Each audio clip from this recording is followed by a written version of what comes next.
But okay, it wasn't that quick. You didn't actually get the welcome in. Welcome Do you want to do it again?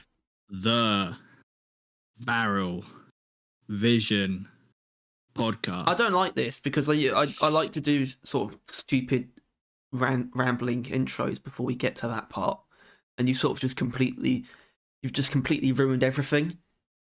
You're trying to pull it back, and I'm not going to allow it. Today we are here. No. Okay, stop.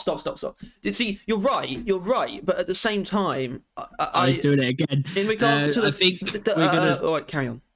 We're going to be talking about the experimental branch, right? Like everything that kind of happened during it. Yeah, I'll sort of explain why that's going to be a very thin topic. Is it going to be more like foundation stuff? There might be more conversation on why there's not much to talk about than the actual notes. Things to talk about. But in fairness, they did do a lot, like in the initial patch, or like launch. Well, you know, this will be. I will steer this ship towards also. Well, I'm sure there'll be more patches. I mean, if we can't think of anything else, that's probably what we're going to have to do next week. It's just all the hot fixes. Yeah. But no, actually, no. Let's talk about that quickly. As in, I don't think that should be next week. I think that should probably be the week after. I mean, that would be quite a big one still, because the plan is to do the podcast 2 weeks from now on a Friday, after we've played a bit of Season 3. Yeah. But there might be more hot fixes in between, like next week and when we get it. So we might want to cover our thoughts as well as all of the patches, which means next week I have absolutely no idea what we're doing for the podcast. We could just do some random bollocks, but we'll talk about that later. But for now, for the lucky bastards that use the PC version and Steam or whatever, you are now playing Season 3. They are. SNIS is playing it right now. Yeah. And I commented in his... The devs were as well. Yeah, well, the devs. They got their hands on Season 3 early. Yeah, those bastards. How did they do it?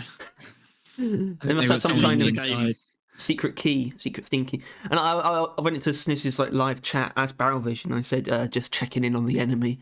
Of course, interesting. And then he brought up he's asked people to like send him their dwarves, like their appearances. Like he's going to do a video where he's going to rank people's dwarves. Oh, yeah. How does that make you feel? Wow, Mr. Original over here. I was going to say something, but then I thought, well, actually, that's the kind of. It wouldn't have been like hostile, but it's still the kind of thing I would rather run by you. I was going to be like. We've already done that video, Snissy boy. Yeah. You know, it'd be sort of playful, you know, a bit flirty. I think that means we need to release another one before then. Oh my god! So we really get it out there that we're the fashionistas of the Deep Rock community. No. No. This is a copycat. What we'll do those. He's never had an original video during his life. No, he's a talentless hack. With no effort put in his videos. I don't even want to joke about that. He's not. He's great. His videos are by far the most high quality in the Deep Rock community. Yeah, second only to us. Yeah, our PowerPoints take a while to make. But in regards to the fashion show, if we were ever to do more, it would be like at the end of each, like at the very end of each season. Like if that's even going to work, if there's even going to be enough like people who use the new like stuff. Yeah, I guess, and it would have to be we'd have to rank them in like the time perimeter, like not all time because all time is just random bollocks, but like within the parameter of the season. But I don't know, I really enjoyed the fashion show Reddit video, so I would like to do more of them. I mean, it's been a while since 6 months. Done what? Well, yeah, okay. Actually, let's not talk about that because we that's some well trod ground for us. You know how long the seasons take to come out. Yeah, that's for a every video ever otherwise. So let's avoid doing it for now, because that's really our main talking point most of the time. That is the talking point. It's just a generic talking point we have like written down for every single podcast. Yeah, like if we're just kind of like realizing that we've not got much else to say, we'll just talk about that for the next hour and a half. And it works. It just works. Yeah, we could do it now. We could do it right now, but we've actually Okay. got things to talk about. Because they have, after 6 months, released the game, and with the God, game the game's means out. the end of the experimental branch. And with that is some things they changed during it. Yeah, and there was. I'm happy to transition. report that during the experimental branch there was a total of 2 patches. Okay. I can see how this is going to be pretty difficult to talk about. It's also there's a lot of reasons kind of why it's difficult to talk. No, not a lot. 2 main reasons. That one, just the fact that there wasn't actually that many changes, and the other is, well, and we talked about this somewhere, but on Discord, the sort of the experimental branch sections were sort of closed off to people who aren't a part of it. Which means I couldn't view the patch notes through there. And also, but the more important part is actually the experimental discussions and gallery, which are actually good for like sort of, getting a stranglehold on how people feel about season 3. So that stuff wasn't available, but on Steam there is a discussion section where they post the experimental patch notes, and there are a few other posts from people expressing their thoughts. Okay, but actually getting into it, it's really weird that the thing that's going to give us the most to talk about is actually something that was supposed to be in the initial patch notes. Right. Yeah. Yeah. Which we're just gonna. It's also the thumbnail, right? Yeah. But it goes a little bit beyond what was it, because I first read it in the experimental patch notes, but there was actually a little bit more to it, and it's in the proper patch notes that you'll see in game. So a lot of people know about this now, and it's slightly more complex. So, I've got an idea. Tom, can you? No, actually, hold on. This was a change, a kind of change, something we wanted to be changed for a while. Any idea what we're talking about? No. A grenade. HEs? There you go. What do you think they did to them? What, like, new? Yeah, but they changed them slightly. What do you think they did? No idea. Okay, thanks, Dob. More again. The way you use them is slightly different. Oh, do they explode on impact? No. Well, they can. If you time it correctly, because they're cookable now. Charge them up. What? Well, basically, right? I mean, not really. Effective functionally is probably identical. Yeah. So, I mean, actually, I'll let you get the nitty gritty out for it. Well, like I said, there are a few more points to it than just that. They're in the main patch notes now, so we're going to be going through that. But I think what will be interesting is if it depends on your definition, but we could sort of have the debate of whether or not this is actually it would be good a rework. You can hit flying targets, which is a drill weak point. Yeah. We'll get into it. All right. So the actual changes, if we were to read them verbatim, added the ability to cook the grenade before throwing it. Just don't hold on to it for too long, which is good. That means it could explode in your hand. I'm happy. That's what I was going to ask. Honestly, I'm going to do that. I'm going to kamikaze a fuck ton of. Oh my god, you can't you? Point. Increased fuse timer slightly, which makes a lot of sense, I guess. Yeah. You could use it when you're getting completely surrounded, though, because it wouldn't kill you, would it? It would just do significant damage. It might. So, like, say there's tons of things around you. It will kill the things around you, but you probably won't come out healthy. And if you're surrounded, you're probably taking a lot of damage. No, but if you know you're going to die. Yeah, then you'd use a satchel. Although, because that would also, because you'd have to cook the grenade, which probably takes. Does it say how long the timer is on it now? No, but they increase the fuse. They increase the timer, which means it will take longer for you to blow yourself up. Exactly, it would take it's assumed 5 to 6 seconds before it would actually detonate. We don't have to assume. I can tell you what it is at the moment or pre that. And do that. I've got to look it up. Satchel charges is the way if you want to kill yourself. But that still doesn't mean I'm not going to run into a horde with a cooked grenade in my hand. Oh, its fuse time is actually 1.9 seconds. Okay, so they probably increased it to like 2.5 or 3, maybe. Even less, maybe. Yeah. But okay, are yeah. they buffing it in any other way? Yeah. Let's see. Increased radius at which the grenade deals full damage. So that's not actually increasing damage. It's just decreasing the damage drop off. lessening the fall off, which is like a buff to it's like effective radius basically. Yeah. Overall damage. So it's that's nothing but good. Yeah. And what before we talk? Well, not before. Thoughts. Oh, what, that one particularly, or no, just in general, mainly about the cooking part. all right, so was that it? Just those 2 things. Mm-hmm. What 2 things? Oh, yeah, it's 3 things actually. Cookable, slightly increased fuse time, and increased. That's a hard way to put it without memorizing it. The area that it does the full damage has been increased. So the damage it says it does now does that in a bigger area than it used to. That's good. So more damage, longer fuse time, which means obviously that's helped to cooking, but also it means it's now more ranged. You could really throw it pretty far. Yeah, I also didn't realize that it's 4.3 meter radius. Which is its normal. That's pretty big. Honestly, the HEs. I don't think this is going to be a surprise. They're not going to beat the axes out anytime soon, but they might be usable now.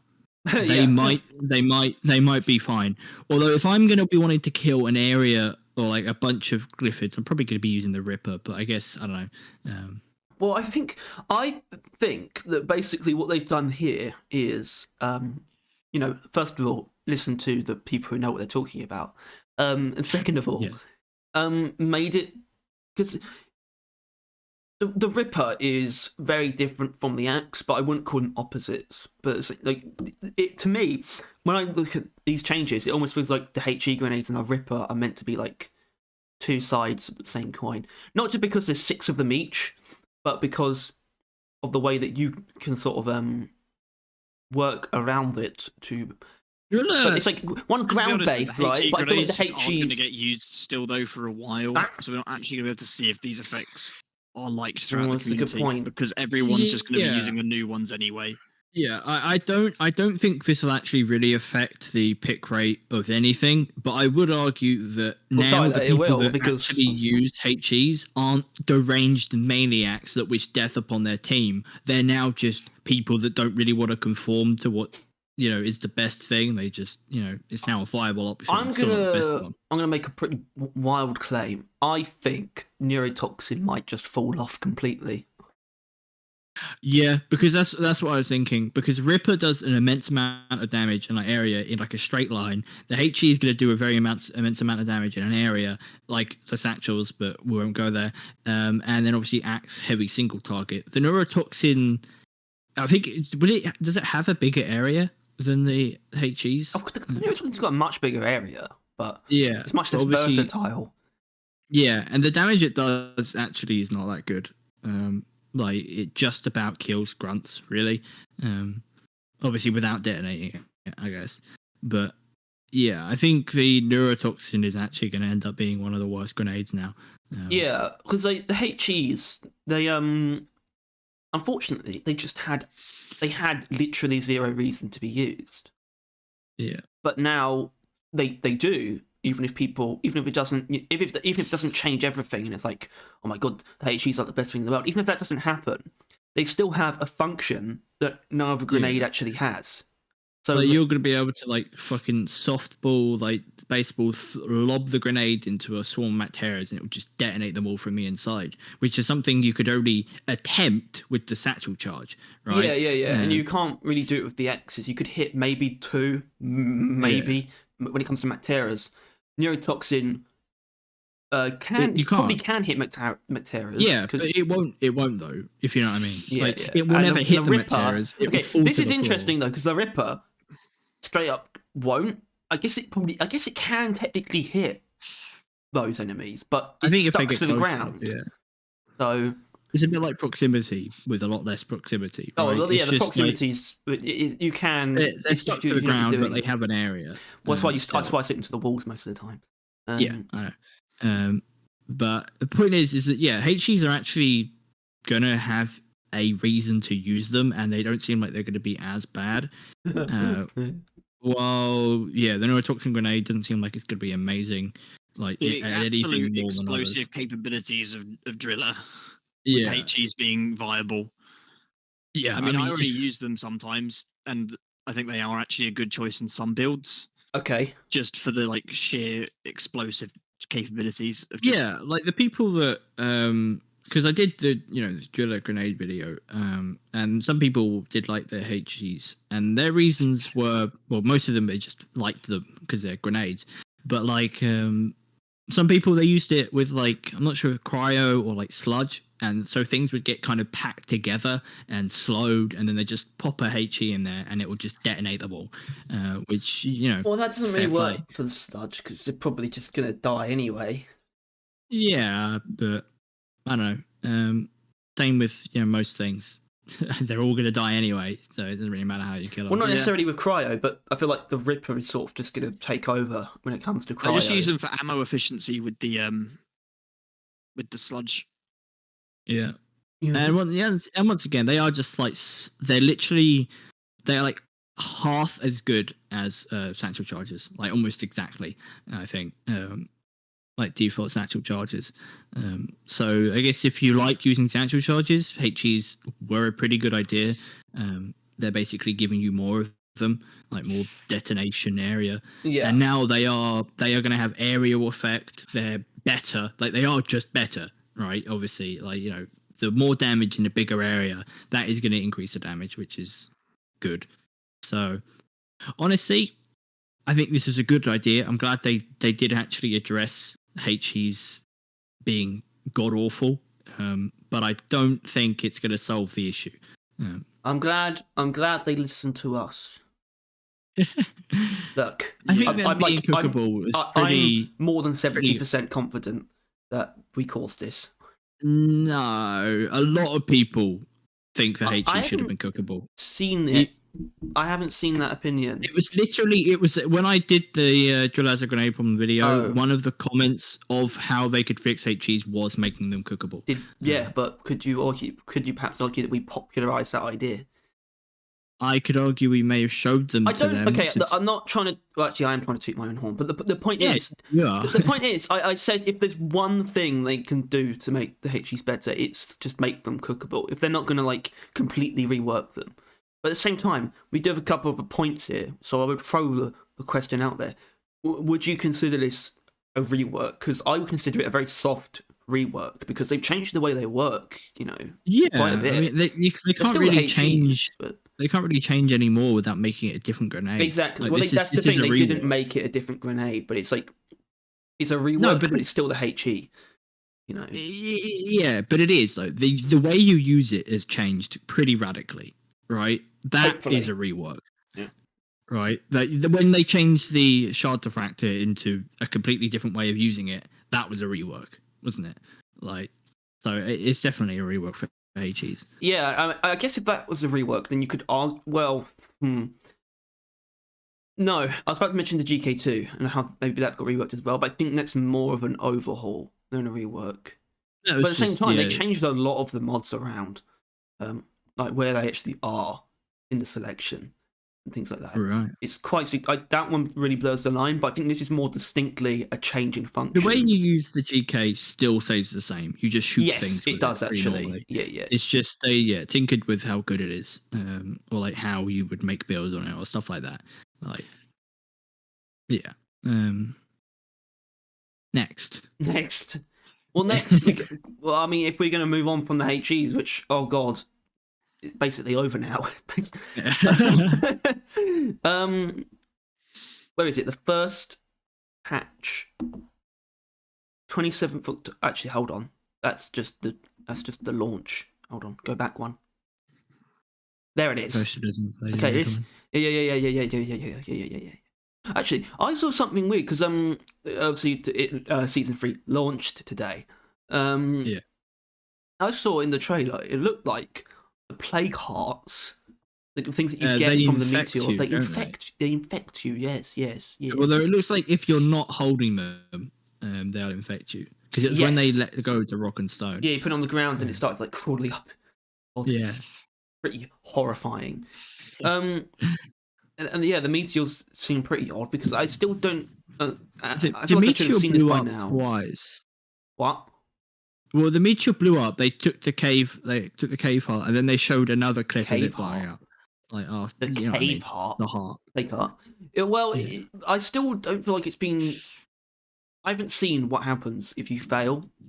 Have you actually seen a meteorite event on like anything yet? I should probably look at some gameplay. Maybe not now. Probably not now. All I'm saying is that we were sort of a little bit. Actually, we can provide a few updates on this because this is sort of about stuff that we know now that we didn't before. Only because it added it in patches. But the meteorite strike event, obviously we didn't quite understand it at first, and I was sort of on the fence on the side of it's probably got better presentation than actual original gameplay, which I think might still be somewhat true. But I know that it does affect the terrain. Like, it opens up these large crevices more and more over time. It makes the terrain more dangerous over time while you're doing it, and that you have to set up 2 different cracker bots, I think they're called, to crack it. Cracker bots. I also know that it's a much shorter event than something like the hacking pods, but also that the sort of the bots need to be repaired, more like Doretta, which is probably good because that means you can prevent them from deactivating. By not just having to kill everything, which is good. I don't know. I assume they didn't just 1-for-1 steal that kind of gameplay, since I would argue that's probably the most hated thing. Like, probably the most hated thing was robots, but that mechanic of just staying near something and trying to make it not die is not nice. It's not very fun. I mean, we've had the mini meal mission where we had to stay near something, but we never had to protect. I don't know. Sniss seemed pretty happy with it. He seemed to. He basically thinks it is better. Have very good opinions, does he? No, not always. I mean, he seems very unconcerned with balancing, which I don't get. When you sort of build a YouTube channel around a game, you should probably care about pretty much everything about it, in some way. Yeah. He just doesn't really seem to. I don't want to turn this into a hit piece on SNIS because there's no reason to do that. No, we're trying to turn it into a hit piece on SNIS. SNIS. SNIS, more like SNIS. Well, it's a really ugly word, isn't it? It sounds like some kind of horrible bodily function. SNIS. Yeah, and it is. He looked up the Urban Dictionary definition, and it was sneezing, pissing. SNIS. Come down with the SNIS. I'll tell you what happened to me earlier, maybe an hour ago at most. Did you sniz? No, but I was sneezing while cleaning my teeth, and I guess you probably don't really think about it, but you don't ever have your mouth open when you sneeze. But when it's forced to be open, things do play out a little bit differently. I think that's something you have to train yourself to do. I think mouth open most of the time. I think it's like wiping standing up or sitting down. I think that's it's just something that some people do and some people don't. Well, you can't wipe with your mouth open. I do. That's what I do. I'm jaw dropped, just wiping my ass. But it feels so good. Yeah. No. All right, moving on. What is the patch? What else is there? Well, if there's not much, then no. It's a lot of bug fixes, right? Right. We don't give a shit about that. Right, so let's see. Skip them. Okay. Oh wow, look at that. Fixed flares and grenades do not collide with the armor in Hearthstone. I don't think that's particularly important, but I never noticed that. No, me neither. I noticed it with the flares, but I've never thrown grenades at the Hearthstone itself. You haven't? You wanted to help out Doretta? Break it a bit. Fixed a crash with plague. I feel like that describes a lot of things. Yeah. It's not a very useful patch note. Oh my god. Oh, magnetic shafts for crossbow are now attracted to boomerang STE. What's that mean by STE? Either way. I guess that means magnetic shafts didn't. I don't see how that could even happen. It's just electricity. Maybe electric is slightly different or something. Well, I guess so, but it's still. Or maybe magnetic permanent alignment isn't inherently attracted to all electricity. It's just whatever electricity, like they have to like add this what this gun does when it turns things electric or some shit like that. Yeah. Yeah. So this one's weird actually, because it says you can now pop weak points on enemies when they're frozen. Now I'm going to immediately sort of what I can explain about this. This is obviously only reference to enemies with poppable weak points, right? But even then, to me, it's not like clear. Oh, actually, hold on a second. So to me, this is obviously the that's the rock box. Yeah, this is obviously the rock box ones. It's obviously for them, right? You know. Yeah. Because otherwise they'd be unkillable while frozen, basically. You'd still be doing more damage to them. Happened, yeah, you'd still be doing more damage to them, I guess, like the 3 times damage, unless you don't. Maybe they don't do that. No, they probably do, but it's still not enough. Well, especially not for the Praetorian. Defense or more health. Yeah. But yeah, I mean, that is a detriment if you freeze it and you can't hit the blisters. When it comes to the rock box enemies. Well, now you can. But it is, because the thing is, when I read this before, hold on, does that apply to goo bombers as well? And then I remembered. But also, there is menaces with their breakable weak points. So I don't know if it applies to them as well. Detonator. Yeah, I mean, I hope it applies to them as well. I mean, I guess it should. But the rock box enemies are a little bit different. You know? Yeah, they're definitely referring to them. Well, yeah, I know it's for them, but I don't know if it applies to other things as well. You know. It doesn't specify, but I know that it's for them. Yeah. Either way, there's actually something they changed about the Thunderhead as well, because it's to do with the damage resistance bonus thing. You know, where it's at full rate of fire. Well, apparently they just increased it. I think it's supposed to be 50% now, which is stupid. That 50% isn't Molly 50% if you're near. No, that's 30%. Right. But still. That's 80% damage resistance if you're full rate firing Thunderhead. I think the damage one, the Thunderhead, really just gets left in the dust, though. That's not fair. Because it's like 10% damage increase at full rate of fire, which you feel with something like Big Bertha. But at the same time, when you can get 50% damage resistance or like fear, which is my go-to, which is just amazing at keeping you alive and, you know, turning Praetorians around and all that stuff. The damage one really just left in the dust, and they nerfed it a while ago, and yet they're buffing this one as well.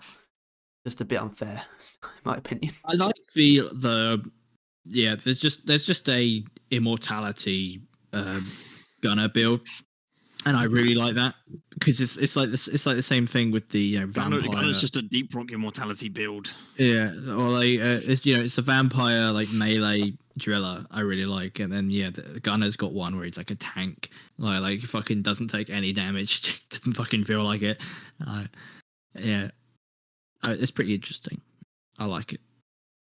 You're welcome. Thank you. Apparently now also the shredders from the Engineer's Shredder Swarm Grenade can now target jellyfish. Which I guess means they couldn't actually hit NATO sites before. What? Did they write jellyfish, or did you? They wrote jellyfish. They said nasty jellyfish. Right. So that's what they called NATO Come on, sites. Tyler. It's more likely that they've written that than I've come up with that.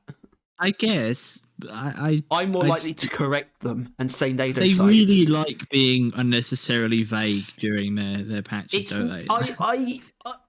Honestly, I am critical of that. I don't think there's any good reason for it.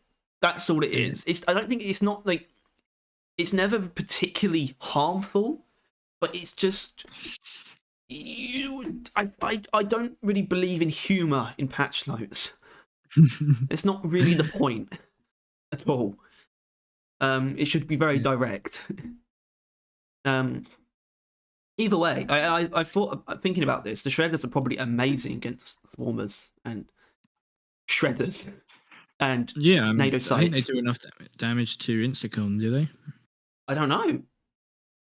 I think we saw their damage. But if they do, exactly, they'd be, and they can just sort of just clean out hordes of swarmers. Might not even need your turrets. I'm very excited about that. Yes. Where was I? This is a good one. This is important stuff.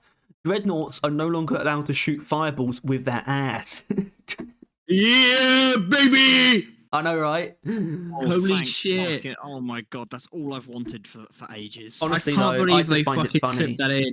That should have been in the narrated trailer. Been, like, forefront part of it. Yeah, they were like, the fucking Dreadnought doesn't shoot out of his ass anymore, guys. Yeah. Oh, and there's a rock box thing. Who gives a fuck? Like, that's what the trailer should have been. The planet is literally diseased, but the Dreadnoughts are no longer, they magic. no longer are absolutely fucking broken beyond measure. You can now actually see who's going to get shot, which is nice. I still prefer the normal Dreadnoughts. Anyway. Yeah, I don't know. I think twins probably now. I think I find the easiest. Really? Not if you're in an enclosed space. I've gone through them. Like, it's just they're easier than the other ones in a closed space. Excuse me. I think the twins are better at actually. They didn't seem to have much of a problem with shooting the wrong direction. That's because they're shooting constantly. Well, one doesn't shoot, first of all, but the other one, it does breathe fire. Yeah, but that does never come out of its ass, has it?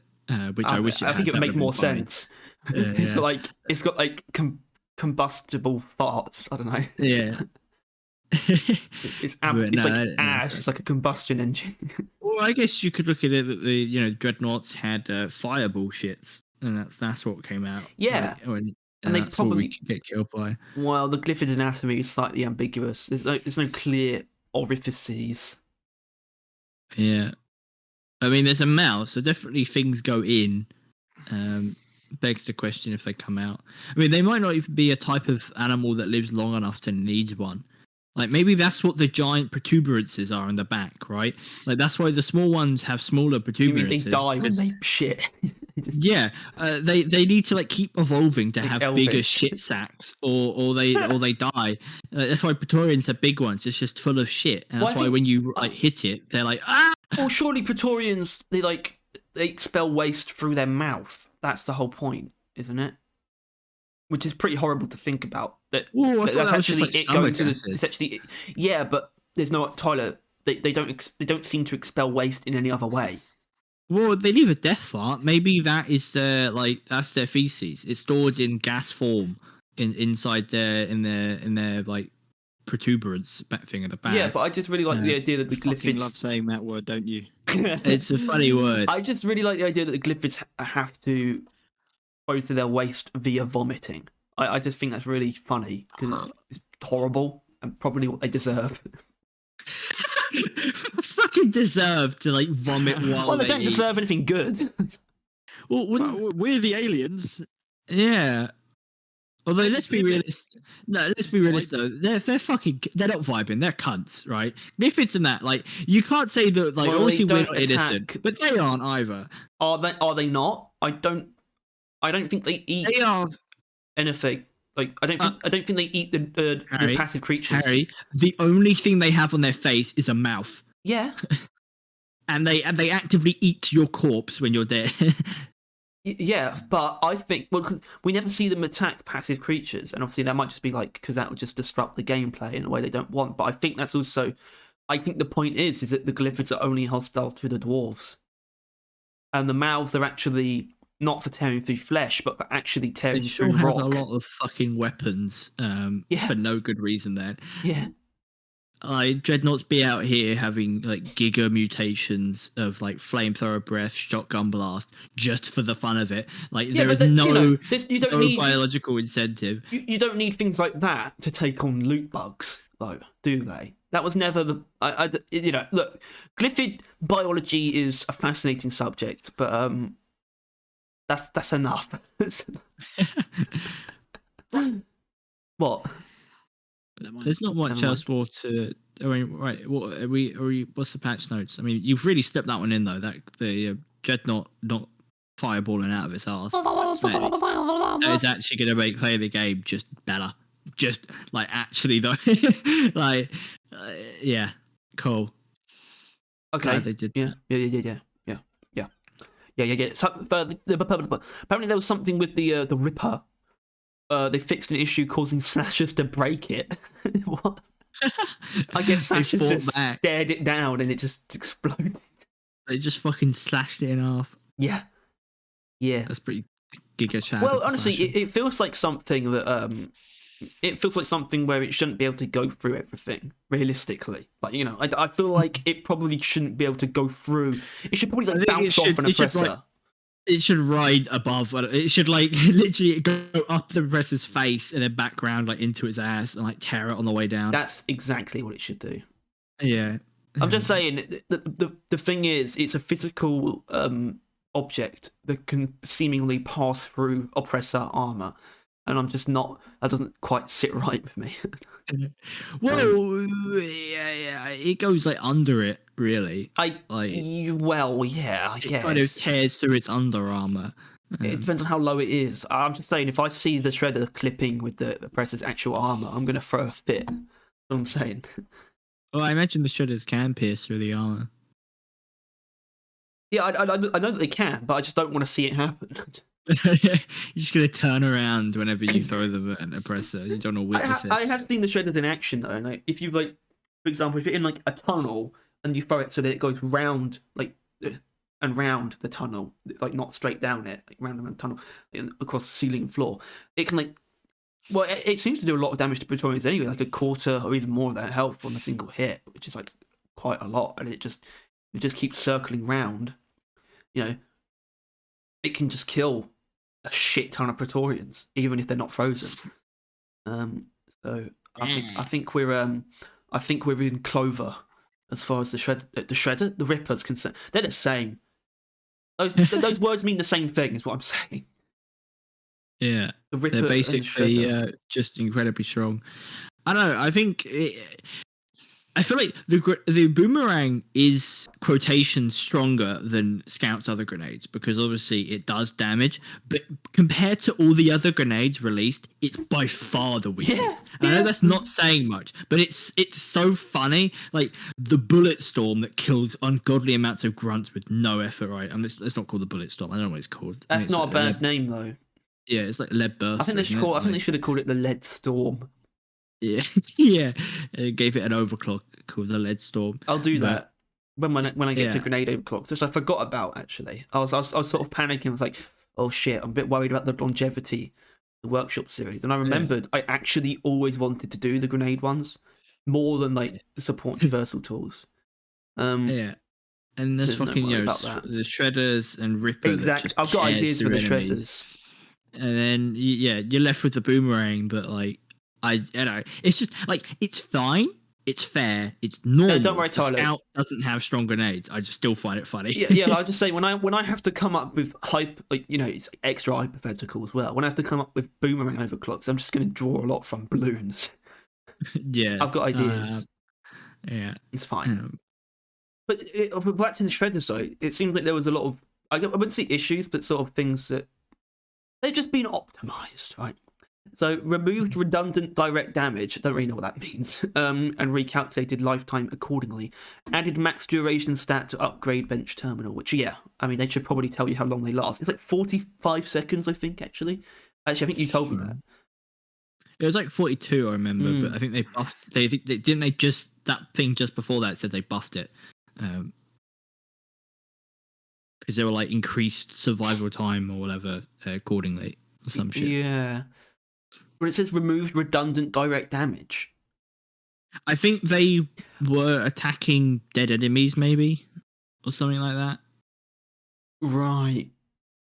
Redundant attack melee damage. Anyway, I've got a bit of an issue with the boomerangs actually that we'll get to. I feel like it's not a bug, but it's something that should be fixed. Also, made friendly shredders able to attack spitball infectors. Well, thank goodness. I don't know why they couldn't do that. Yeah. Yes.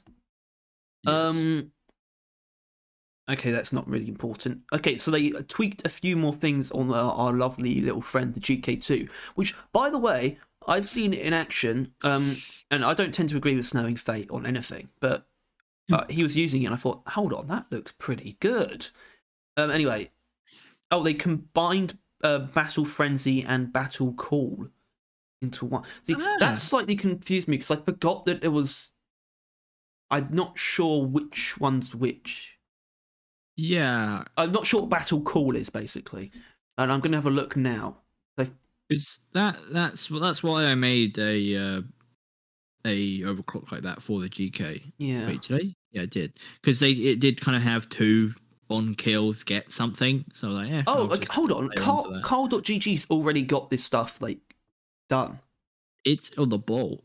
Yeah, so that means that the upgrade, it's just called Battle Frenzy now, but it's like, yeah. After killing your enemy, you gain 50% movement speed, so that was the frenzy part, and then the other part is you gain increased spread recovery speed by 12.5. I didn't know it was that good. So it's like the accuracy one was Battle Call. I thought it was going to be reload speed. Oh well.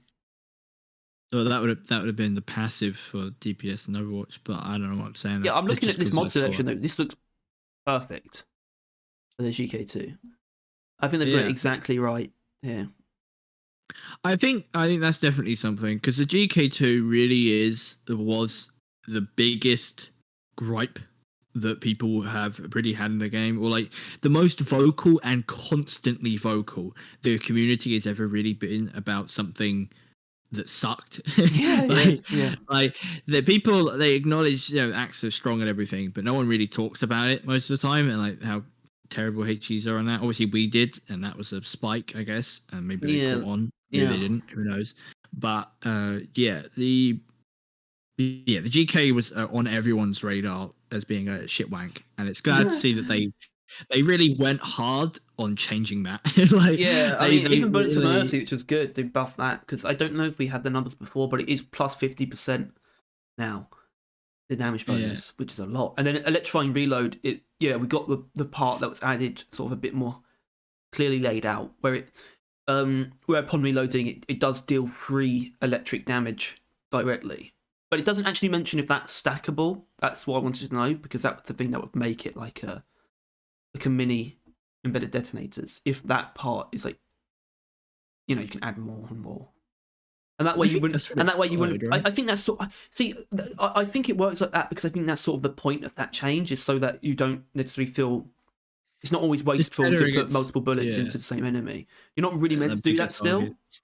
Oh yeah, and bigger targets, like actually it might actually have a use case against dreadnoughts, but at the same time, how much does electric reload reduce the damage by? Oh, it doesn't. It no longer has a damage penalty. Wait a minute. How is that not amazing? We'll see. We'll see. Maybe it's actually shit, but it's not. It never was. GK is really going to be a weapon worth testing out. Especially I'm if you're really playing excited about this. On PC now, probably try doing that. It sounds like it's going to be pretty interesting. Basically a new gun, I would argue. It is almost a new gun. Yeah. In how much they've overhauled it, and like buffed it. Okay. But yeah. Okay. Next. Well, that was actually the first patch. That was everything. All right. Now we move on to the second one, which is smaller than the other one. Yeah. Oh. Yeah. Oh. Yeah. I don't even know what. I don't even know what to say. I don't even know what to mention from this. Is it really? I mean, we could say, once this covered, the fact that they kind of nailed it. That's a good. We'll get to that. Okay, hold on. Just hold that thought. There is now a sound when taking the plague tools from the rack. Okay. I imagine that was weird, not having a sound there. Yep. Probably the same thing as when you picked up the cup in the Oktoberfest and it didn't move. Fixed contagion spike health bar does not always appear, which is interesting because I didn't know it had a health bar. I assume that's so you know how close you're getting to clearing up all the stuff. Or is it health bar on the thing? Because I've seen a little. Well, the meteorite has it. Is that what you're talking about? Well, No, I've seen someone cleaning. I'm not sure when or how, but someone cleaning it, and there is like an icon in the top right, like you're completing an objective of like the spike, and the more you clear the contagion, like a bar goes down. Oh, I assume it's that then. It probably is that. Yeah. So I guess that wasn't showing up. Okay. So you know how we talked about the frozen thing and how it's for the Rockbox enemies so that you could still hit the blisters. Yeah. Well, when they did that, they didn't, and this makes sense to me that when it comes to freezing them, that's really just to stop them because those blisters take so much damage already. Yeah. But they were taking 3 times damage, so they fixed that, which means that's just I can't even. So they fixed that. So they like freeze them, and they actually probably get like 1 or 2. You can just hear Thomas like he's been doing it this entire time. Yeah, I'm fucking loving Chivalry, dude. It's so good. I actually just went on a massacre right then and just murdered 6 people. Let us know if you want us to. Well, I just cut 2 guys' legs off with 1 swing. Yeah, yeah. Thank you for being here, Thomas. Maybe we should talk about Chivalry 2. I want to join in, but this is just too enthralling. Yeah. We should talk about Chivalry 2 next week. I'm not sure we have enough for that. You don't need to respond to that. Like that was rhetorical because we're doing it. Oh, we're not. Unless you want to. Do you want to? Oh, what? We don't want to. If you want to. No, we're slaves want to the populace. Yeah. We give people what they want. I'm like The Rock. Just listen to the fans. They'll tell you what to do. Yeah. And I'm like the paper that always beats The Rock. And that's why Black Adam is only at $250 million. Oh, has Black Adam failed? No. But it hasn't made a lot of money. Right. No. Black Adam. Did you see them? There's like that screenshot of him like falling, or I guess flying downwards, and he's like flying at the camera, and he just looks stupid. He looks goofy. No, I've not seen anything. Well, I used that. I posted one where it was like edited to have him the raised eyebrow. To the chat. Either way, it's become a bit of a meme, and they added it to multiverses with Black Adam. Yeah, Black Adam's in Fortnite as well. Of course he is. But it's actually the Rock one in Fortnite. Well, that's because but like there is multiverse, it's traditional. Like a legitimate section of like marketing nowadays in like movies. That and is games the Rock.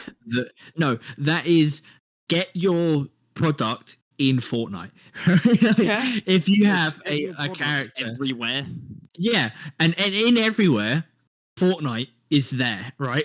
Like if you want kids to find your product again, or be reminded of and maybe engage more in whatever you're doing, put it in Fortnite, right? Like it just works. Apparently, I assume it does. Otherwise, companies wouldn't keep doing it. Okay. Yeah. I just read a comment. Okay. Because the thing is, you were talking, and when you stopped, you weren't talking as if you were bringing it to a close.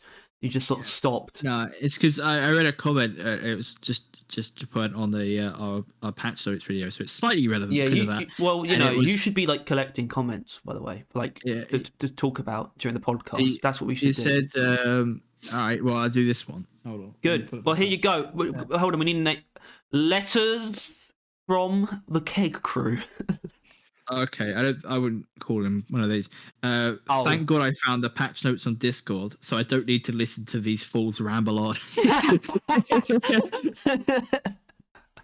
Yeah, I mean, to be fair to that video, it wasn't. It shouldn't have been rambling. This is a podcast. But that video, maybe we could have done. Probably, well, we could, could have done better on any given video. There was a whole thing in the comments of some guy shitting on the Zook holes, which is pretty interesting. Oh yeah, that's interesting. That's cool. Yeah. I mean, are we done here? Because maybe we could just go through the comments. No, not quite. Sorry, All right. hold on. I'll hold these in reserve. Okay. Fixed friendly shredders does not have a name, like when you ping them. It was unknown material beforehand. So that's great. God. Yeah. Well, the thing is I actually watched a video halfway through, maybe actually probably less than that. But there was like a 30-minute video of all the voice lines they added this season. I don't want to watch that. I was going to, but I got to the point where it started doing the Rockbox stuff, and I stopped. But covered it. Just basically they just added like a bunch of like machine event, and it was like 30 machine minutes. event. Or Omen modulator here, and it was like the Corlock seed or like Corlock thing, and it's like, oh, kill the Corlock and we can get the things. It just like anything you would need to ping or like you ping to need to know how to do it. Like they just kept adding voice lines that told you how to complete it. So at this point in time, if anyone, I don't know. It didn't really do much, I guess. Like, yeah, if you ping a cargo crate, it was like, oh, boy, is it ping a battery? And it would be like, oh, bring the battery to the cargo crate and stuff like that. And I was like, okay. So, because they mentioned they were, doing voice lines to fill in, like some areas they missed. So I guess they just kind of went over these. Oh, that's hot. Fair enough. That's hot. And yeah, 30 minutes. That's quite a lot of new dialogue. Yeah, I think we can see how they didn't get enough time to voice act the Oktoberfest. I think because I can't imagine that voice is something you can keep up for a long period of time. So I imagine that took him quite a while. Yeah. All right, so in this same second patch, we got more GK2 buffs. Yeah. Well, this was for the Battle Frenzy one, where they made it so that the accuracy, but I guess they sort of just mashed the two upgrades together, but they didn't really optimize it. So they made it so that the accuracy bonus actually lasts the same amount of time. Because if you get, it's two different effects from the same upgrade, but they probably should last the same time. It's the same thing. Yeah. I mean, that means, because I think it's Battle Frenzy, I always thought, it's an upgrade, but it's like just movement speed on Scout. But the fact that it gives you both that's a good upgrade now. Both bonus movement speed and accuracy. That's pretty decent. I like that. That might find its way into a build. I mean, I already added one. Yeah. Well, no, because I never thought it was bad. It just didn't. Oh yeah, Tom. What? Tom. Yeah. There's another loadout. Oh my god, yeah, another loadout slot. Another loadout slot. They added F. Thank God. I know. I only have fucking one loadout anyway. I realized as saying it excitedly that I've never seen you use anything other than one look in every class. You actually have there's now going to be like 5 other goddamn things that you just have never touched. Yeah, I mean that's a bit odd though, because that was a community request and you loadout slot. Yeah, it sort of feels like, I'm going to be honest, they didn't really put effort into it, right? They were just like, oh, we've got a little bit of time, we can add one extra loadout slot, because that probably doesn't take any effort. But I'm so glad they did. Yeah, but honestly, really, as a community request, what people really wanted was probably more than just one, and also like save and like copy and paste loadouts. Copy and paste loadouts really is actually a feature. Maybe they didn't have time though, because if they were looking, if that came from a community, like they were looking and they saw that people wanted changes to loadouts, they probably would have seen the rest. They just might not have had time. Well, that should be on their list. Yeah, it definitely should be. Yeah. Probably get up to 10 loadouts as well. Just fuck it. Eventually, might as well. Yeah. Apparently, they also moved some of the rate of fire bonus from the tier 1 upgrade to the base weapon, so they increased the rate of fire again. Yes. Which is good, because the GK2 probably, it's not meant to feel like an SMG, but it was pretty slow. To be honest, without upgrading the rate of fire, it was pretty slow. The Drac isn't an SMG, is it? Was a carbine. Yeah, so it's but whatever it is just meant to be something that fires a lot of shit. Yeah, because I don't know, it's kind of weird that. Never mind. I just realised it's kind of weird that Scout doesn't have an SMG, and then I realised he has 2. Yeah. I mean, I guess I stand by that. It's weird he doesn't have a primary weapon one. Well, I mean, GK2 kind of is. the GP2 is meant to feel like an assault rifle. No, it's not meant to. It's not meant to be like crazy recoil. What? Like it's literally the assault rifle. The GK. Well, yeah, and it's meant to feel quite sturdy. SMGs are meant to feel very light and sort of flimsy because they have a lot of recoil. Which is why I would argue the Drak kind of feels more like a, because it's also a lot faster fire rate with a lot. Yeah, but it has like no recoil. Yeah, but it doesn't have to have recoil to be an SMG.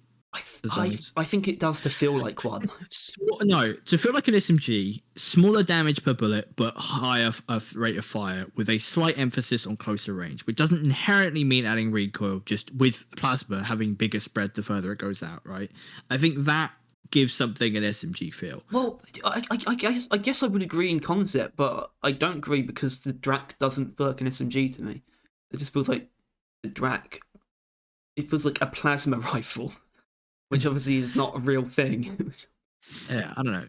It felt a bit SMG to me. Well, the thing is, it feels like the Doom plasma rifle, so I don't think, which isn't an SMG. It also, the Doom plasma rifle also has an upgrade where you build up like heat and then release it like damage around you. Seriously? Yeah, I think yeah. No, Tyler, the plasma carbine was obviously like inspired by the Doom plasma rifle. The Drak. Well, if you're gonna get inspired by any game weapons, I think Doom is definitely up there, right? I mean, yeah, like the coil gun is pretty similar to the ballista, which has like it just has mechanics from that, basically the coil gun, like the controlled magnetic flow, because they're both rail guns, and there's one when you can like build up like the damage in like different stages, like 3 different stages of damage. It's all, yeah, I mean, there's a lot of comparison. There's a lot of Doom comparisons. Like the fact that you have a double barrel shotgun that can inflict fire on the class that also has the grappling hook, and that's what the Doom shotgun is. I don't quite get how we haven't. Well, wait. Oh, we are kind of getting one where it's just a helmet that's like predominantly visor, because that's like both Halo, like Master Chief, and like fucking Doom Guy and Doom. Like they both kind of just their look is visor. Like their helmets. That's basically all it really is. Well, yeah, but they both obviously have a distinct shape because they're not just visor. Yeah. You can tell the difference. Yeah, obviously, but they're and Chief's is gold visor specifically. Yeah, I think. Yeah, but like their visors are basically their face, right? Oh yeah, yes, but Doom Guy does have a face. You do see. Do we actually? Right. Yeah, you can see it through the visor actually as well. Kind of. But yeah, so I'm surprised they haven't. But then again, I think they actually have this season. So not sure. Yeah. They also increased the magazine size penalty of Bullets of Mercy, which they did that like from the get go to accommodate the fact that they added more magazine size base. Yeah. They increased the penalty in Bullets of Mercy, but if they increased it further, so it halves the magazine size. That's what I thought. It brings it down to 15, which is I thought what they might do, from 30 down to 15. I already heard that well, someone said that Bullets of Mercy doesn't actually feel that much like it's been buffed. Kind of feels like a nerf, apparently. That can't be a nerf. I know that's quite a big magazine penalty, but it is just a magazine, and you're getting a lot more damage.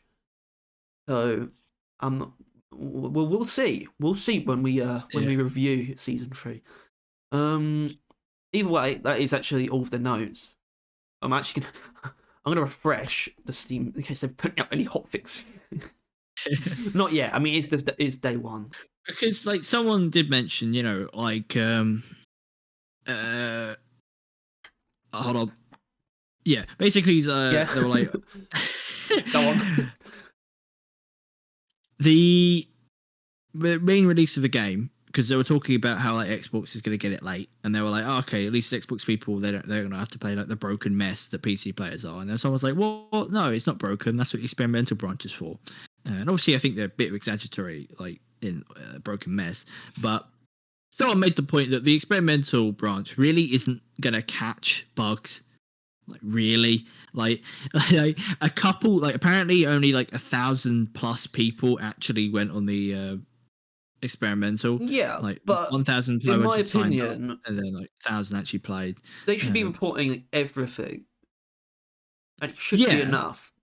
Yeah, but it's just not enough players to find some obscure ones. I right? guess there are some well, there's still some obscure bugs Yeah. in the game from previous seasons. So it's going to take like 5,000 to 15,000 people that might, or I mean, probably, I don't know how many people are playing it right now. I feel like it's a stat we should know, because like now is like going to be peak player count on Steam, right?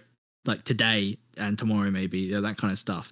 And that is really going to like gauge the amount of active Deep Rock players that's really around right now. I'm on the Deep Rock Steam charts. Says playing 9 minutes ago, 22,500. Zap. Yeah, that's not bad, is it? It's pretty good. Apparently, the all-time peak is 41,500.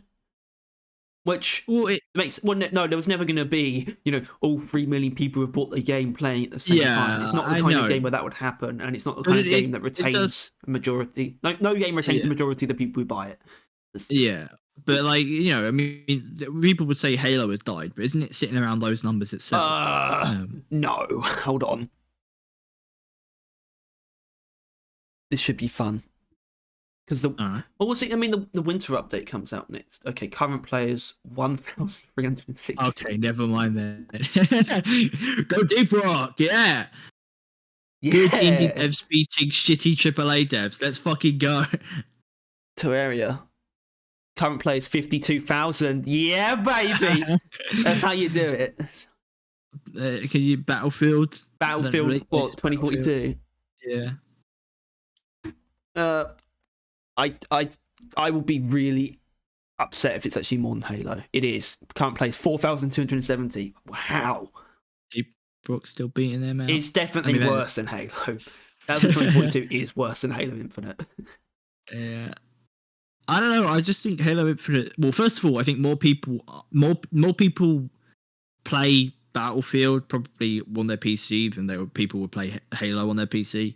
Like, there's probably a lot more people on like console or Xbox playing it. Well, maybe, I don't know. But also, the thing is, Halo had had the best launch, but then it was also the biggest letdown. Maybe. Yeah. I mean, 2042 was a pretty big disaster. Like the things that they were missing, like the leaderboard. To be honest, not many people had that much high hopes though, because once the beta occurred, most people kind of realized, oh fuck. Halo Infinite had a lot of hype because people thought it might be, a turnaround, and it was in a lot of ways, but it's still like everything wrong with AAA games at the same time. I like how that's like probably the best way that AAA developers are selling their games is by marketing them as we're back instead of just actually being good. like that's kind of how Modern Warfare, like 2019, I think it was. That's kind of how that was phrased as, like them going back to their roots, making an actual good COD. And to be honest, it wasn't bad, but like that was their kind of their goal. Apparently, Modern Warfare 2 isn't great. Like. No, yeah, I heard it's not. I know that they're missing like the post-game stats. Yeah. Yeah. Oh wait, can you check that now? I don't know. Is that on Steam? Oh, Modern Warfare 2, the new one. Yeah, the new one. Let's see how well that's doing. Well, is it even out? Brand new. Oh, it's out, isn't it? Yeah. Yeah. Oh, right, okay, that's 2009. I saw 596 players. Yeah, it doesn't seem to be. I don't know how I would find it because it's not. It's not on Steam. I don't think so. Oh, that's weird. I don't know where they do it then. I think they might actually have their own thing. No, it doesn't seem to be here. Oh. I would see like a AAA new game with back to Deep Rock though. When we sort of getting to the point where you sort of mentioned it before I sort of finished up the notes, when maybe they actually just did a good job technically on the technical side of things. Yeah, like they just kind of nailed it almost. Yeah, because I mean, let's compare it to the last experimental for season 2. They had to rework one of the secondaries straight away. Oh, yeah. Right. like completely changed that up. Coil gun, and yeah, like the GK2 rework wasn't reactionary, or the HE grenades. Like, I mean, I think it was. I don't know. They had to like touch up every single like gun they added pretty heavily, right? I mean, like, yeah, but that makes more sense though, because those are much more complex. I guess components. Yeah, definitely. And the GK2 changes were based on what people have already suggested, like before so they could make those changes before the update. But people had to get their hands on the weapons to suggest the needed changes. Yeah, I mean, I don't know. I guess that's because that's probably why. It's just that the guns are really the tricky part, or like the equipment is the tricky part that really they have to kind of balance, and the grenades aren't that big of a deal in that regard. No. So they probably got away with that. Got away with. And yeah, I mean, and otherwise the game's just fine. Like I don't think because the Rockpox, they're not enemies. They're not like the rivals, are they? Really? I mean, obviously we haven't played against them yet, but like they're not like flying swarms, flying Praetorian snipers. Yeah. Like they're not that. They're just glyphids with weak points. That's really it. And I'm not saying that as a bad thing. I'm just saying that you can't really go wrong with that. Like there's nothing inherently broken about them other than apparently freezing didn't work, and then freezing was too strong, and they've fixed that. Well, assumedly. Yeah. But yeah. I still definitely would like to see other infected enemies, though. That's the thing. But at the same time, in this case, while if like I've said before that if they can get the time between seasons down, I would like there to be they should do part 2s just in general. Yeah. Like 6 months contains 2 seasons that follow the same theme. That would be good. But at the same time, when you have something like this is the kind of thing that really suits like mid-season updates, right? We talked about this, that idea of just adding content mid-season and how that might not suit them, but it suits this theme because just over time the lithophage, like the Rockpox, will just get some more enemies, and because like halfway through they just drop in like a Mactera and like a Depressor, infected, stuff like that. Yeah, that's what I was kind of thinking. Like they would just drip feed extra enemies like every month or two. That would just be really kind of cool. But like they don't really work that way, right? Once they've got this balanced and fixed and clean and good, which will take about a month. I mean, they're already working on the next season, but like obviously they're spending more time making sure the game is fine now. But then once this month is kind of settled, and we're looking, I guess, into the new year, they're really not going to be touching the update. I mean, they're also going to be working on plenty of events as well. Oh yeah, like plenty of events. All that. Christmas. So they don't really have at least they don't seem to have the, power to do stuff like that. They've got to focus in on the next update or the next season, or else there's just going to be less content next season. Which I don't know. It's just I don't know. I think I don't know. I don't know. Wow. I think we made that clear. There's just I don't know. I don't know. Harry, right, you got any comments for us? I don't know what's going on. Yeah, plenty. Good. Yeah. Well, yeah. I mean, I mentioned this, but like, you don't need to like collect comments. But if you can just be there to like find some, and then yeah, on the spot, that'll work. Letters from the Ligmas. Oh, go on, hit me. Okay. So it's also public, so you can say their name as well. All right. Yeah. I'm just going to kind of say it. I mean, someone responded, but it wasn't actually really a takedown of it. So I guess we'll do that. The dual SMGs are among the worst weapons in the game, without the explosive reload overclock. Which there's just he has it in paragraphs, so we'll do paragraph at a time, I guess. And they all get and all they get is some armor breaking added to whatever overclock. They absolutely devour ammo because no matter what, every shot takes 2 bullets, even though they fire one at a time. That won't ever be addressed. Still no recoil upgrade added anywhere, so they're still totally uncontrollable. Nice. Okay, he's just a retard then, because they're not uncontrollable at all. All right, Thomas, calm down. I mean, I hate people that think that because they're shit, that means there's a problem with the game.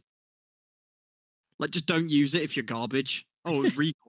Well, just use a gun that doesn't have it then if you're too incompetent to control it. Like, it's not difficult.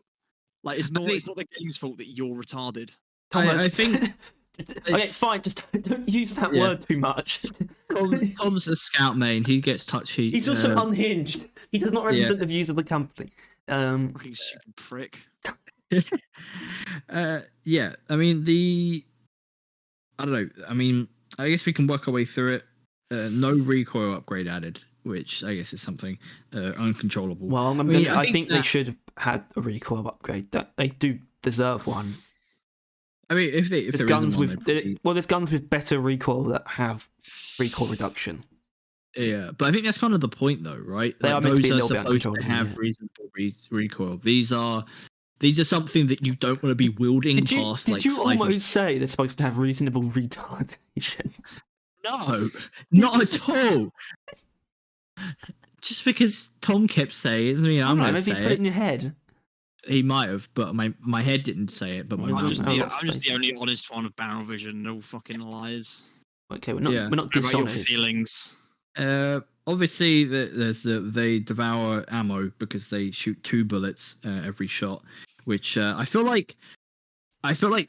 sorry for Ghost Ship because they made that the big choice for the Zukovs and the minigun as like just to kind of use numbers to make the guns feel better or like feel cooler, where the numbers are bigger and there's tons of ammo and you're shooting really quickly, it's all disappearing, and it's just been completely negatively like it's only confused people like shooting like 2 bullets at a time from these guns, and people think it's like a glitch or something. Like the Zukov is actually just one gun split in 2, just so they can have 2 guns on the screen. Even though they fire once at a time, that won't ever be addressed. Like it's some sort of glitch.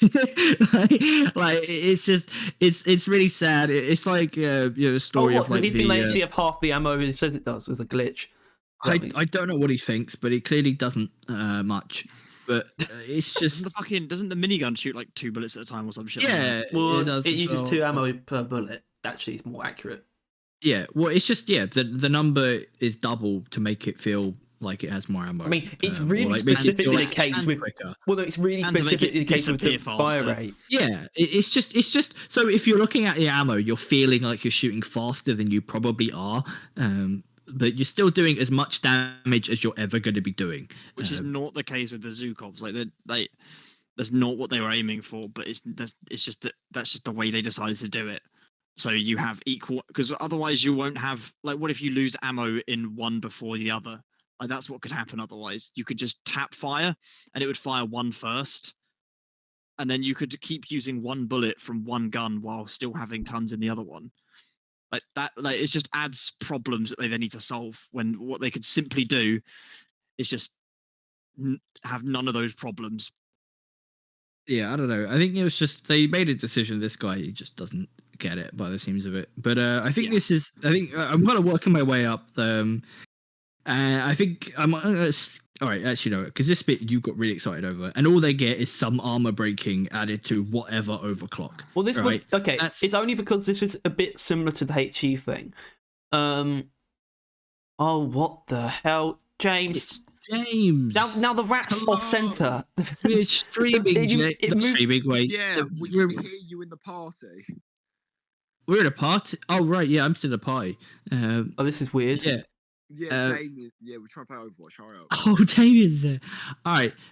Well, we're kind of just lingering reading comments at this point. I don't say lingering. I want this to be an actual part of the show. Yeah, I do like this part. This part that we always do. It's new. Yeah, it's a new segment. Yes, because we need segments. And yeah, him saying that the armor breaking overclock, which you fucking busted. Well, it's not armor breaking overclock. Okay, go on, fuck. That means the rat is out of place again. Don't worry about it. I'm sorry, everyone. The armor breaking added to gas recycling. Gas reloading. That's the one. Gas recycling.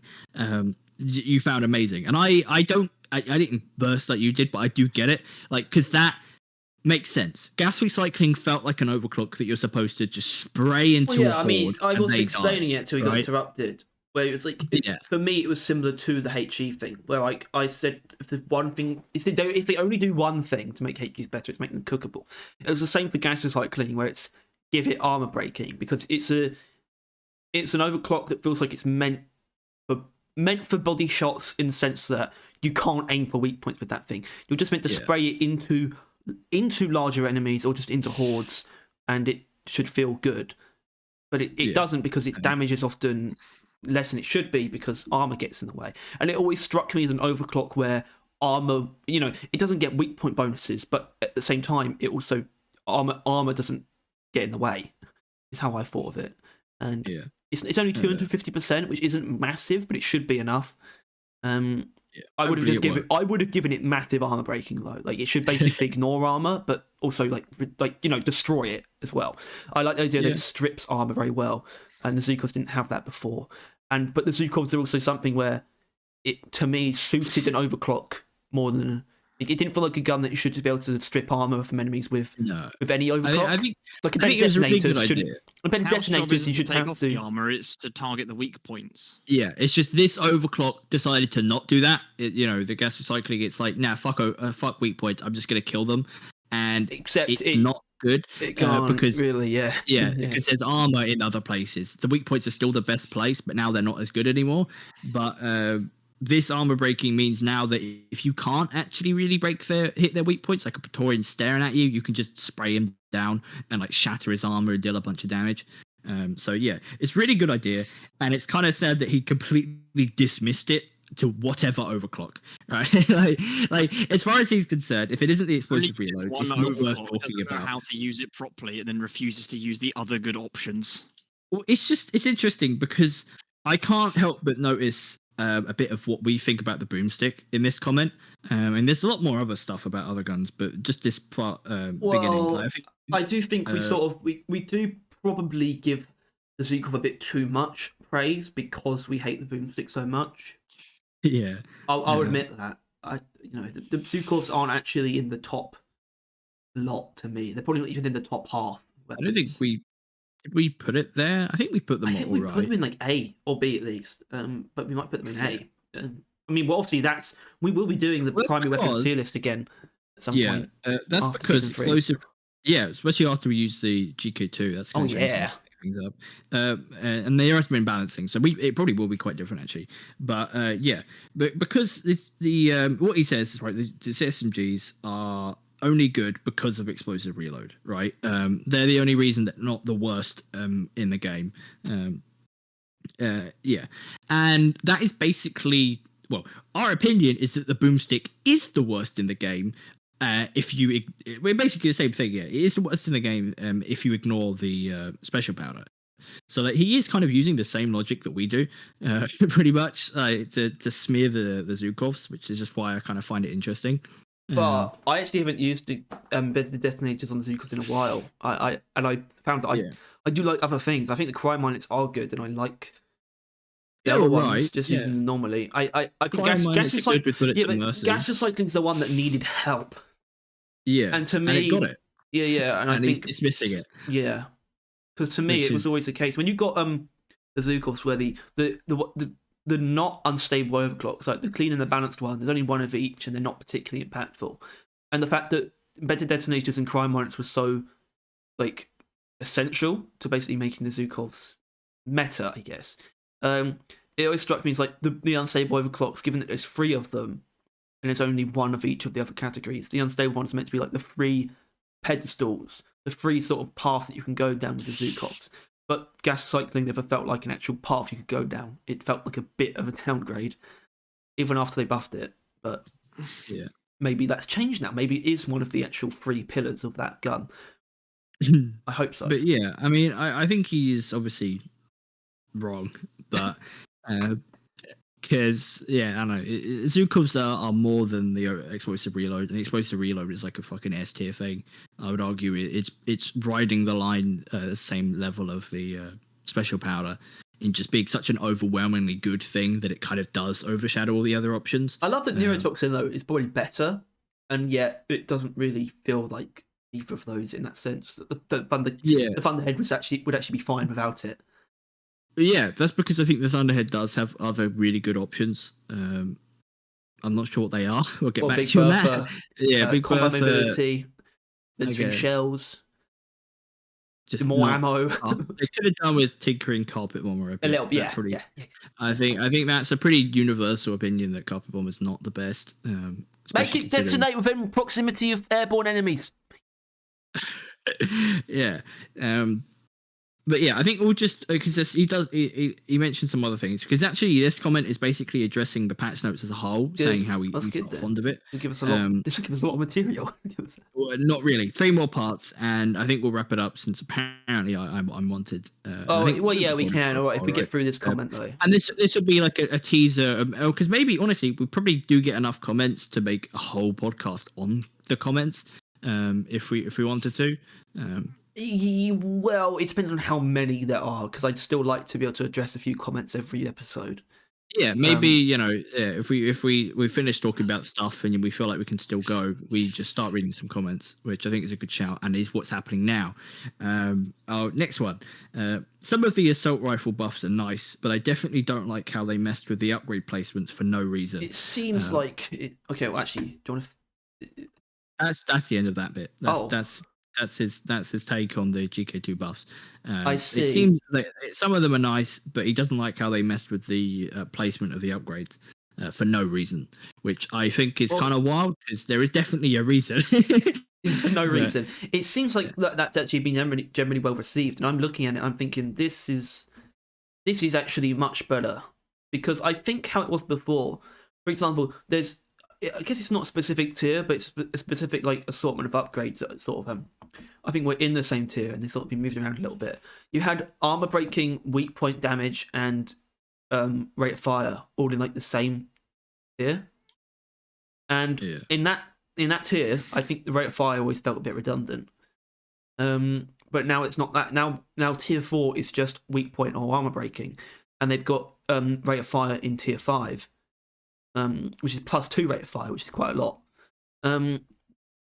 Which feels kind of better because then that tier 4 decision is now you want to be a weak point or you want to just shoot things haphazardly. Unbreaking. Unbreaking is weird because I think it's mainly good for electric reload, but or I guess if you're going for rate of fire, because then you probably. But then it's also I think tier 5 has become better as well though, because I'm not actually a huge fan of stun, but they did buff that upgrade, and battle frenzy is also to me not essential either, but still seems quite good. But you also now have a rate of fire mod in tier 5 that you can take on top of. You don't feel like you're missing out by taking it. Same in tier 1 where it's accuracy, reload speed, or rate of fire, which I think is a really good good choice. There's actual reasons to take any of those. So that's good. That's all good. Tier 2. Oh, okay, this is good. I didn't even know about this. Exactly, because they also had ammo and damage competing, which usually ammo always beats it out. But in this case, it's not that, because it's it used to be less. It's now +3 damage from the thing, and it's plus 120 max ammo, which sounds like a lot of max ammo, but they increased the base max ammo, so I wouldn't worry about that. And then tier 3 is spread and recoil in one upgrade, and also magazine size. I don't know, either way. Is there multiple with just 2 in? Yeah, it's the middle 3 tiers are all just 2. That's interesting. Yeah. Either way, it looks better to me. And it seems to be well received. And it was definitely not for no reason. Yeah. I don't know. I think the GK is definitely going to be the weapon to use. I mentioned it, but people are going to be using the grenades, but they want to actually try something new physically, like a weapon. And GK is going to be very different feeling. Yeah, I mean, well, there's less, but there are still significant changes too. The EPC and the M1000. and Yeah, Tabata a little bit as well. I look forward to the EPC, but that's really only going to be one thing, right? But with the GK, you're going to be trying like so many new builds. Oh god, right? I'm going to be so trying many a lot new. of GK too. Yeah, like there's so much tinkering to be done there now. But yeah. Okay, next one. 100% nothing for the crossbow and its useless taser node crap that the bugs straight up avoid. I think that says something. He uses the taser nodes as taser nodes. He shoots them on the floor and then the Rickfords avoid them. Yeah, well, to be fair to that point, the taser bolts aren't actually good at what they probably should be good at.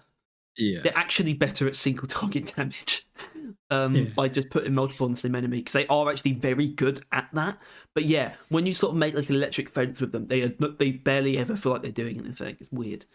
So I respect that, but at the same time, maybe Ghost Ship's seen what people use them for and think, actually, we're okay with this.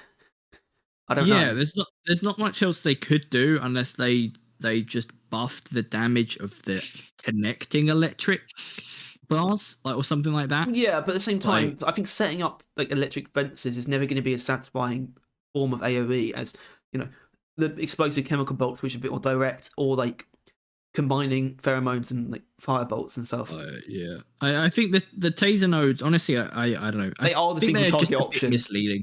I would honestly, I think they could probably do with like just toning down the emphasis on the chain link fence ofness of it. Yeah, because like, taser would be a single target thing. Yeah, you tase someone, you know, you're like tasing a single, you know, a priority target. Because it is single target, so that you get a lot of good single target damage over time, and then you combine it with, like, you know, magnetic shaft, and then probably trifle volley if you want to get just big single target damage. That's what they're for. That's what they come to be for, and I feel like I'm just like, I don't think that's what they were intended to be, but I feel like maybe Ghost Ship's accepted that. But if they have, if that's true, they probably should reword some things, maybe. Yeah, just like not change anything. Literally, just like don't make people think that they should be using it in a way that even they don't feel like you should use it anymore. Yeah. All right. This is the last bit, and finally. Julla HE grenades are still completely useless because they bounce like rubber right past enemies and blow up too late. Okay. So this is interesting. He's stated now. Well, no, but it's this guy been playing on experimental.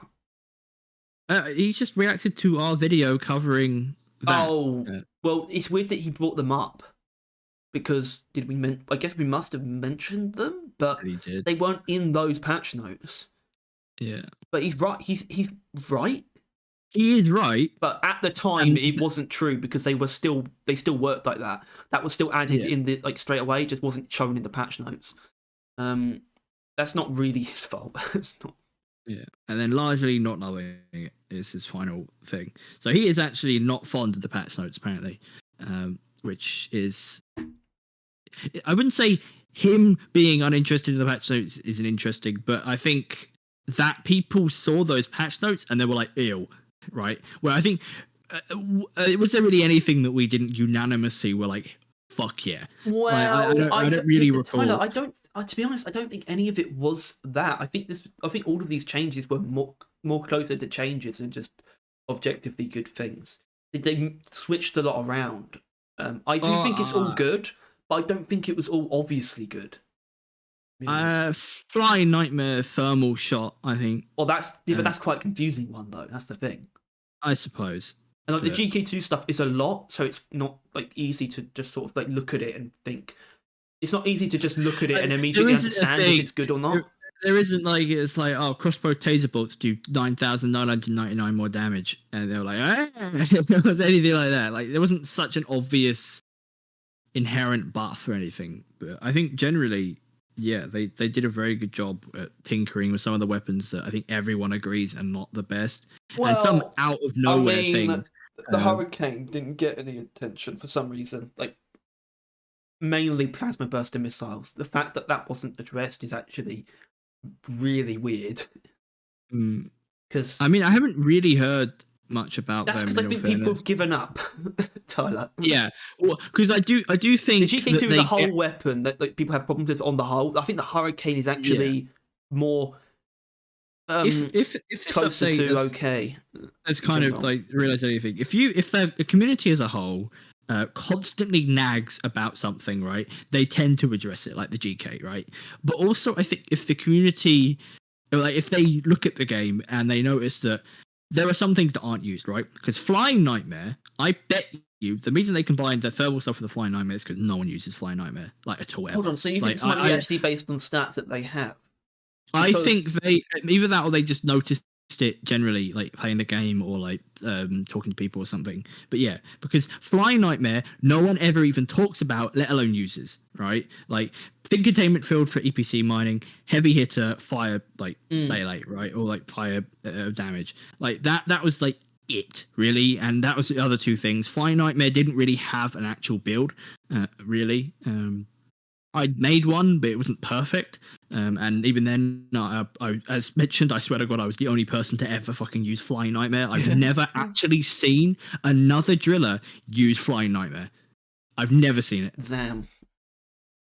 So I think that was what that decision was based on. So I feel like we kind of got one or the other, and I feel like Plasma Bursters might end up being something they'll patch or they'll tinker with at a different season when they realize that no one knows they exist, kind of thing. Well, no, that's just the thing, though, because if you're right, and it's based a little bit on actually stuff that, well, first of all, just observations of what people are playing with, but also if they actually had stats, probably quite a lot of people using Plasma Bursters, sort of for the novelty, or to sort of prove they're not very good. But then, like, electrocuting focus shots got buffed, on the M1000.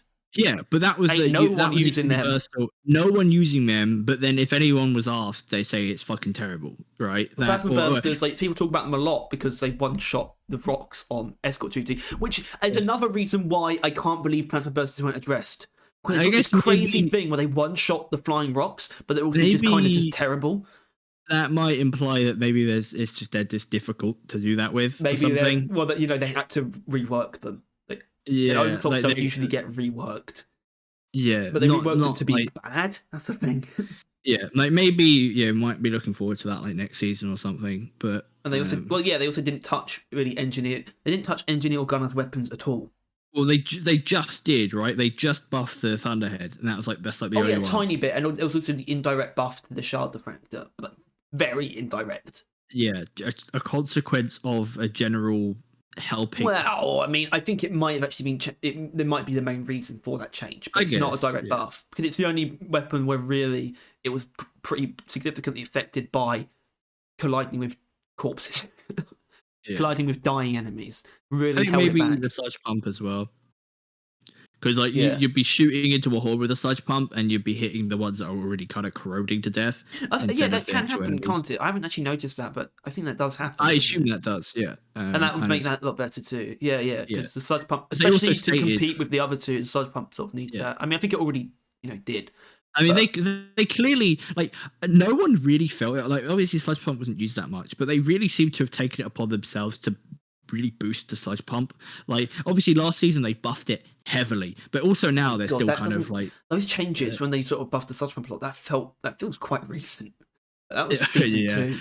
Oh, that was God. It actually it is kind of worrying, all the things they added season 2. Like as much as I say it feels like a 6-month gap, the secondaries being added feels like it's been a month or two, if that. Like, I mean, I would like to say because I didn't play a lot, but I really did. That's weird because I disagree with that part specifically. It feels like we've had the weapons forever for me.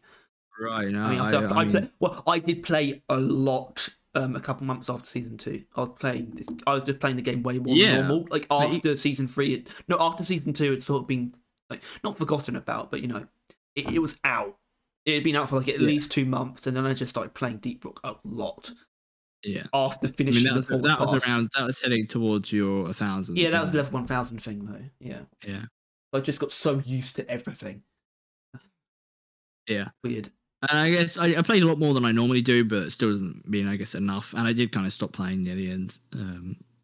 So, yeah, I mean, I think we are done here. But yeah, I'd say so too.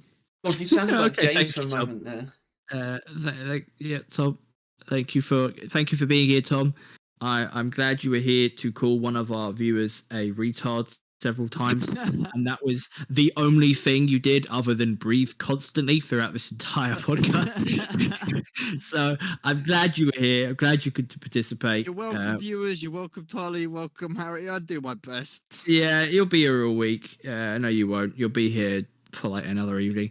Point is, this was a Barrel Vision podcast. Well, I'd like to briefly apologise for the interruption. But apart from that, this is probably, hopefully, what the podcast will be more like in the future. A little. I think I don't know. It just felt a little bit better structurally. Not your contribution. I'm just saying. I think James and Tom's appearances, and yeah. Well, for me, the minimum I want to get in terms of like time is like between an hour and 10 and hour 20. It's between those times, and I think we can just sort of use that comment segment. Well, to our advantage. If you like it, do the viewers like it? It's a podcast. Honestly, they were probably rather longer, right? Like, yeah. So you're welcome for last week. Was that last week? They say have they ever said they that was last week, right? Someone's really commented on the length of the podcast, which is good, right? Because I get when people shit on like some of our news videos being longer, like the patch notes, like that's fair enough, right? But if anyone comes into the podcast and complains about its length, I'm going to scream. But if they complain about it being too short, I will go. I mean, it was the last podcast. It was last week's. It was 2 hours and 17 minutes. It was our most reviewed podcast, so thank you for that. Yeah, that was good. Season 3's, pretty rad. Which is also, once again, for the lucky people on PC, I hope you have fun with Season 3. Just so you know, all us console peasants. We're peasants? No. Honestly, I'm not sure if PC or console really. I feel like probably about equal nowadays. But yeah, we're jealous. Although I did see some people on a Reddit post basically wish they could transfer or ask if they could transfer their PC account to console so they get the update later so they could complete the pass, which I think is pretty interesting. And I think they're aware that they would still be able to unlock that stuff, but they just wanted to complete the pass. I would say that I don't understand like that, but I've never been in a position where I was even close to not finishing the pass. So I don't really. You ever will. No, I am actually. The thing is, with Season 3, I don't know if I want to like force myself to take longer. Well, I think the issue is, and not the issue is, but I think we're going to be looking at maybe more double XP events during holidays. Oh, I know, and that's the thing. Of holidays during the season. Yeah, basically, I want to see if I can. Yeah, the thing is, I want to see if I can challenge myself to not complete the pass before we get like news on Season 4. That's not. No, I mean like but no, because like the roadmap's like 2 months, maybe less than 2 months after Season 2. Right. So, like, yeah, I forget about the roadmap. I finished the pass before that. Yeah, that's the thing. I think maybe I want to take a little bit longer than that. Yeah, 2 months. You could do your best, Harry. I actually finished it probably about the right time. I need to not do my best. No, yeah, I finished it probably the normal amount, like during the Oktoberfest. The problem is, it means that I basically need to ignore challenges, and that's one of my favorite things about that daily challenges. Yeah. And I think so. I just wish the daily challenges were always rewarding in some way, basically. But like at my stage, it's very difficult for them to make it wholly. Nothing rewarding. is rewarding for you at this point. There's very little things they can do. And I feel like that's a topic for a different podcast. Right. We've done it multiple times. But it's so simple. And we'll do it again. It's not simple. The answer is simple. Doesn't mean it's easy for them to do. But the solution is very black and white for how to make the game infinitely playable. Like at the same level of satisfaction. Like the exact same level of satisfaction I had before I got everyone to Legendary 3, which was enough for me to just keep playing forever. But obviously, that trails off once you get everyone to Legendary 3. But I'm just saying, but I unlocked everything before that point, but it was still satisfying enough for me to keep playing because I had promotions to get through. that I could see. Yeah. It's that simple, guys. You don't understand. I would pay if you had to pay for your retirement. Fine by me. Like real money. Yeah. Unlock Giga Dwarf 1. Pay 10 Giga Dwarf quid. 1. Yeah, What is that? That sounds like a robot. That's like a robot that they send in. Promotions. The robot dwarf. You need like 100 character levels, and it like scales. I think that I don't know. Point is, thank you all for watching. Listening. Let's listening. I mean, just watching our icons sort of yeah, if you get sat highlighted, here staring dead at the screen without like blinking, just observing while we were talking for all this time, that's kind of weird, dude. Cut that out. there was some visual excitement when James joined in and sort of the rat got displaced multiple times in a row. Yeah. I mean, thank you for watching. If you like this, like and the subscribe. I mean, comment would be better because we can use those. Yeah, I mean, I guess that would be something if you've watched this point. If you want us to, I don't know, talk about your comment, answer a question, that kind of stuff. Next podcast. Okay. Actually, no, that is a good point though, because I definitely want questions. If you feel like leaving any kind of question about us or just for us or for Deep Rock in general, just leave it in the comments and we did that on a stream once. Like new Mario, and he gave us some like topics. I think one of them was pretty good. But yeah, basically we're not out of ideas really. I mean, obviously we've got. Oh no, we've got a good backlog of stuff.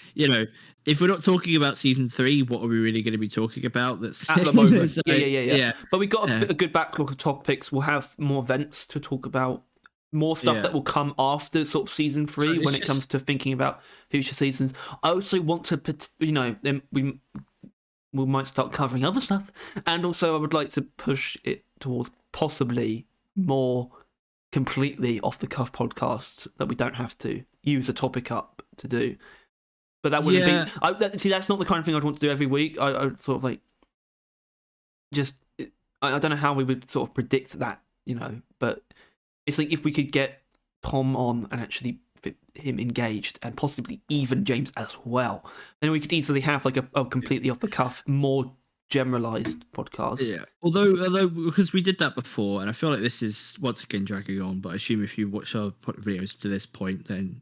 You know the shindig. We did that before. Like it was probably like podcast like 5 or 6, maybe 7. We had like all 4 of us with a no script, no idea of what we were going to talk about, and it was chaos because it was all 4 of us.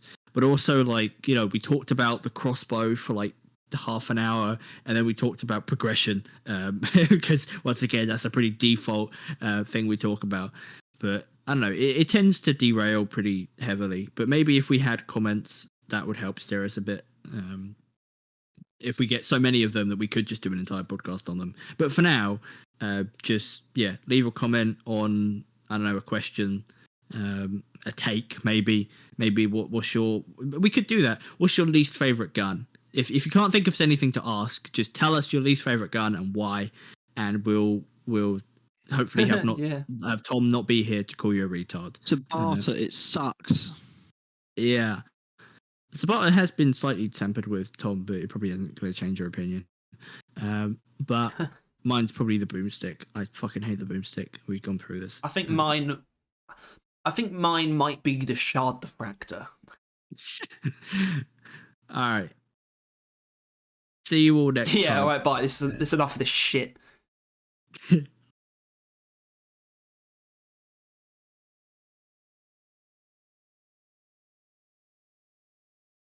Harry, have you stopped recording? No.